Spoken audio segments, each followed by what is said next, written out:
मैं डॉक्टर धर्मेंद्र कुमार अग्रवाल, कक्षा एकादश हिंदी, आरो भाग 1। कृष्ण सोबती द्वारा लिखित मियाँ नसरुद्दीन पाठ शीर्षक के अंतर्गत आज हम उसकी जानकारी करेंगे।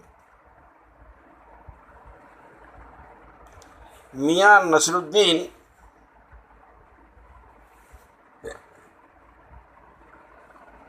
उनका एक रेखा चित्र है, शब्द चित्र खींचा गया है इसमें। उनका एक शब्द चित्र संग्रह है हम हशमत, उसमें से लिया गया है। इसमें खानदानी मियाँ नसरुद्दीन के व्यक्तित्व, रुचियों और स्वभाव के बारे में बताया गया है। मियाँ नसरुद्दीन अपनी मसीही अंदाज से रोटी पकाने की कला और उसमें अपनी खानदानी महारत बताते हैं। वे एक ऐसे इंसान का प्रतिनिधित्व करते हैं जो अपने पेशे को कला का दर्जा देते हैं और करके सीखने को असली हुनर मानते हैं। लेखिका कहानी का प्रारंभ करती हैं। एक दिन वह मटिया महल गढ़िया मोहल्ले की तरफ निकलती हैं तो अंधेरी व मामूली सी दुकान पर आटे का ढेर सनते देख उसे कुछ जानने का मन हुआ। पूछताछ करने पर पता चला कि यह खानदानी नानवाई मियाँ नसरुद्दीन की दुकान है। ये मियाँ 56 किस्म की रोटियां बनाने के लिए मशहूर हैं। मियाँ चारपाई पर बैठे हुए बीड़ी पी रहे थे। उनके चेहरे पर अनुभव और आंखों में चुस्ती व माथे पर कारीगर के तेवर थे। लेखिका के प्रश्न पूछने पर सबसे पहले वो अखबारों पर व्यंग करते हैं। उनके दिमाग में अखबार बनाना, अखबार पढ़ना दोनों ही फालतू के काम हैं। ये निठल्लों का काम है। जब लेखिका उनसे प्रश्न पूछती है कि आपने इतने प्रकार की रोटियां बनाना कहाँ सीखा, तो बड़े बेपरवाही से जवाब देते हैं और कहते हैं ये उनका खानदानी पेशा है। इसके लिए वो किसी स्कूल में नहीं गए। ये उन्होंने अपने वालिद मियाँ बरकत शाही नानवाई से सीखा और उनके दादा आला नानवाई मियाँ कल्लन थे। वो अपने खानदानी शान का एहसास कराते हुए कहते हैं कि उनके जो दादाजी कल्लन शाह थे, उन्होंने बादशाह को एक बार एक ऐसी चीज़ खिलाई जो ना पानी से बने ना आग से बने।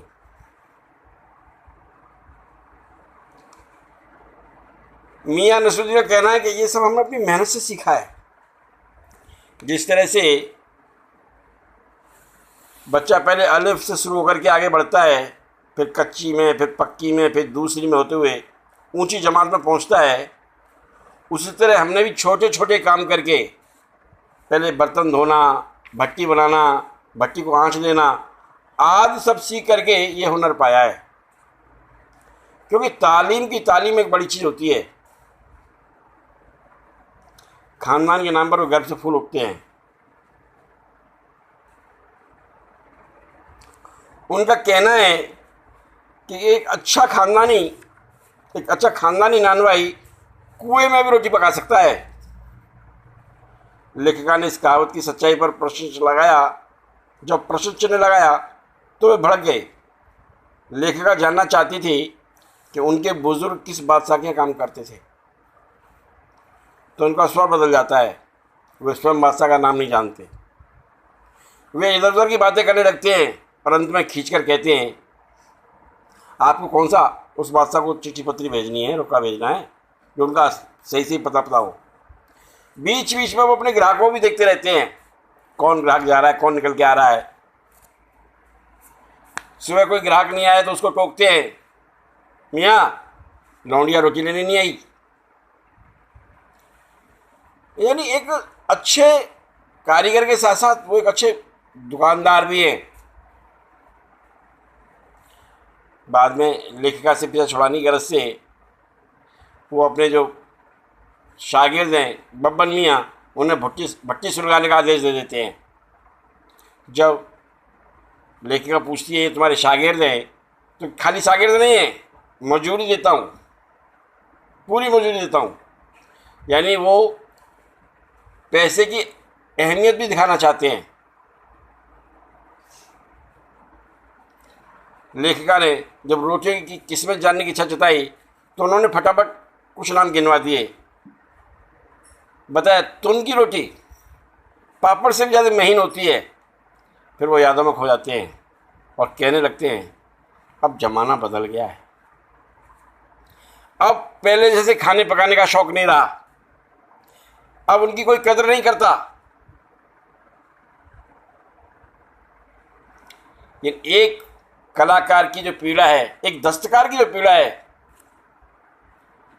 वो उनके मुंह से निकल पड़ती है। लेखिका इस कहानी में एक दस्तकारी के बारे में सारी बातें बताने के साथ साथ उसके अंतरतम को टटोलने में सफल रहती हैं। हमारे जो कारीगर हैं वो आज किस गुमशुदा ज़िंदगी जी रहे हैं, गुमनाम ज़िंदगी में जी रहे हैं, इसको वो निकालने में पूरी तरह सफल रह पाती है और वो उसकी जो पीड़ा है उसको उजागर कर पाती है। अब इसमें से कुछ प्रश्न जो हमें करने हैं, ये पाठ हम अपने हिसाब से पढ़ लेंगे अपनी पुस्तक से। मैंने खाली यहाँ सारांश बोला है, बाकी तो पाठ आपको अपनी किताब से पढ़ना पड़ेगा। उसमें कुछ कठिन शब्द भी आपको आएंगे, आप मोबाइल के माध्यम से पूछ सकते हैं फ़ोन करके, या फिर अपना लिख करके व्हाट्सएप करके भेज सकते हैं। इसमें एक बात तो आती है कि वो मियाँ नसरुद्दीन के हृदय में कौन सा दर्द है जो छिपा हुआ है, जो उजागर होता है। मियाँ अखबार वालों को निठल्ला क्यों मानते हैं, मियाँ के हिसाब से सच्ची तालीम क्या है, पढ़ाई के कौन कौन से तरीके हो सकते हैं।